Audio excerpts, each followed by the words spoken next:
Hello students, hope you are all fine. Today we are starting with dramatic art. Dramatic art जिसे नाट्य शास्त्र भी कहा जाता है और एक बुक है जो कि भरत मुनि ने लिखी है नाट्य शास्त्र। वो बहुत ही ज़्यादा वेल नोन है इस फील्ड में। ड्रामेटिक आर्ट का मतलब है कि ड्रामा लिखना, उस पर परफॉर्म करना, साथ ही साथ ऑडियो विजुअल एड्स भी उसमें ऐड करना। ये जो तीनों चीज़ें हैं वो लोगों को एंटरटेन करने में बहुत ही ज़्यादा इम्पोर्टेंस रखती हैं, सारे ही एज ग्रुप को। भरत मुनि ने अपनी बुक में कहा है कि ऐसी कोई बुक नहीं है, ऐसा कोई स्कल्पचर नहीं है, ऐसी कोई नॉलेज नहीं है, ऐसा कोई भी डीड नहीं है, कोई भी कर्म नहीं है जो कि ड्रामेटिक आर्ट में लैक करता है। आप सब कुछ दिखा सकते हो ड्रामा में। पहला ड्रामा जो भरत मुनि का था वो देवासुर संग्राम था। संस्कृत लिटरेचर की अगर बात करें तो बहुत सारे वेल नोन ड्रामेटिस्ट हैं। भास को पोएट ऑफ पोएट्स कहा जाता है। उन्होंने हमें कर्णपार, उरुभंगा, द्वितवक्यम, ये जो महाभारत पे बेस्ड ड्रामाज हैं वो दिए हैं। जबकि कालिदास जो हैं उन्होंने हमें अभिज्ञान शकुंतलम, विक्रमावोश्यम, मालविका अग्निमित्रम, ये सारे ड्रामाज दिए हैं। इनके अलावा बहुत सारे ड्रामेटिस्ट आए और उन्होंने हमारे ड्रामेटिक आर्ट को और ज़्यादा रिच बना दिया। तो जयशंकर सुंदरी का नाम फॉरमोस्ट है गुजराती के ड्रामाज में। उसके साथ ही साथ अमृत नायक, बापूलाल नायक, दीना पाठक, ये सारे इम्पॉर्टेंट नाम हैं। रीजनल और अदर ड्रामा में बहुत ज़्यादा फेमस हैं ये सारे ही लोग जिनके नाम आपको इधर दिख रहे हैं। भवाई भी एक फॉर्म ऑफ ड्रामा ही है। इमोशन ओरिएंटेड ड्रामा है ये खास करके। इसको 700 साल पुराना आर्ट कहा जाता है। असेर ठक्कर ने इसे इंट्रोड्यूस किया था।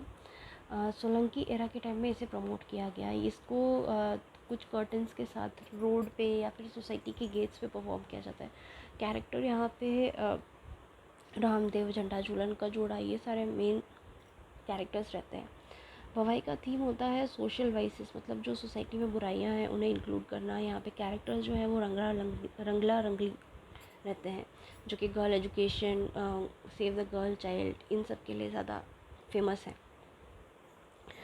अब फोक डांसेस ऑफ गुजरात की अगर बात करें तो बहुत सारे डांसेस हैं गुजरात में। ट्राइबल डांसेस हैं, गरबा है, रास है, एट्सेट्रा। पहले हम ट्राइबल डांसेस की बात कर लेते हैं। तो ये ज़्यादातर देवी देवताओं को खुश करने के लिए किया जाता है। ढोल, नगाड़े, मंजीरा, थाली, ढोलक, ये सारी चीज़ें यूज़ करके इसके साथ में गाना गाया जाता है। एक डांस फॉर्म छाड़ो करके है जहाँ पे डिफरेंट बर्ड्स को इमिटेट किया जाता है, उनकी नकल उतारी जाती है, जैसे कि पीकॉक, स्क्विरल, इन सब की नकल उतारी जाती है।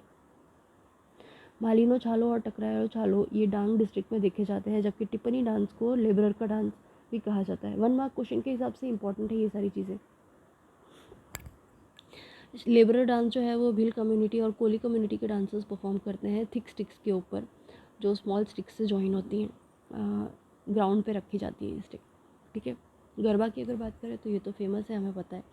सिर पे एक गरबा रखा जाता है, कर्दन लैम्प रखा जाता है होल्ड पोट में, और फिर माता जी के मंडप के चारों तरफ गोल घूमते हुए ये गरबा परफॉर्म किया जाता है by the clap of your hands and the beat of the drum.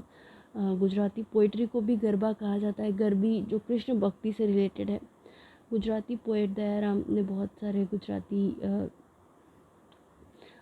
Poems लिखे हैं जो कि लेडीज़ सिंग करती हैं आज भी।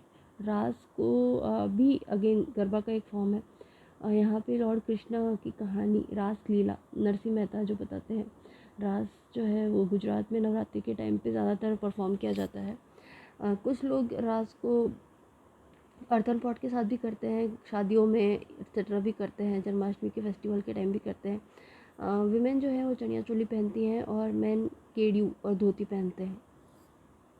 जो अदर डांसेस ऑफ गुजरात हैं वो अलग अलग ट्राइब्स को बिलोंग करते हैं, अलग अलग कम्युनिटीज़ को बिलोंग करते हैं। गोव गुंथन डांस जो है वो ड्रम बीट्स पे किया जाता है, ताल और लय के साथ। और एक रोप का एक एंड जो है वो मंडप पे या पिलर पे या ट्री पे बांधा जाता है और दूसरा एंड अपने हाथ में रखा जाता है।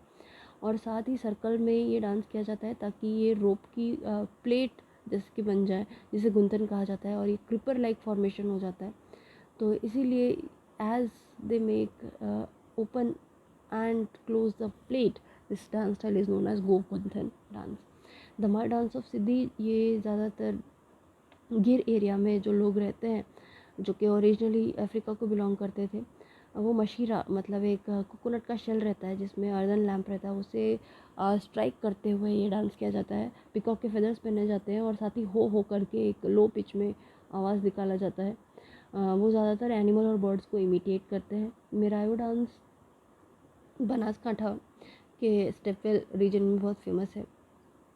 तोरन जो है उसको बनाया जाता है और ड्रम बीट्स पे ये डांस किया जाता है स्वॉर्ड ट्रिक्स के साथ। सुरेंद्रनगर रीजन में जो पादर कम्युनिटी है वो ताल और लय के साथ, डांडिया के साथ, मजीरे के साथ डांस करती है और सीन्स बनाती है ओशन वेव्स के जैसे,